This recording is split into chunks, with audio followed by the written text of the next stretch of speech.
यी परीक्षाको तयारी गरेर बसिरहनुभएका विद्यार्थी भाइ बहिनीहरू यही 7 गतेबाट एसई को परीक्षा सुरु हुँदैछ। तपाईहरु त्यसको तयारीमा जुट्नु भएको छ।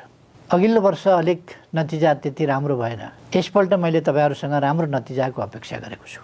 पहिले एसएलसीलाई फलामे ढोका भन्थे। त्यो शब्दले पनि विद्यार्थीहरुमा अलिकति त्रास पैदा हुन्थ्यो। तपाईहरु परीक्षासँग नतर्सिनुस्।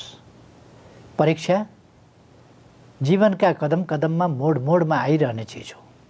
धेरै परीक्षा उत्तीर्ण गरेर तपाईहरु यहाँ आइसक्नु भएको छ। भविष्यमा पनि तपाईहरुले अनेक परीक्षाहरू पार गर्नुपर्नेछ। तसर्थ धैर्यताका साथ नआत्तिकन राम्रो तयारी गरेर दिनुस्।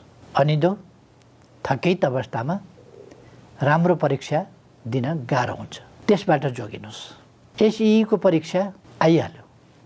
त्यसकारण तपाईहरुसँग खेर फाल्ने समय छैन। मेरो धेरै शुभकामना छ।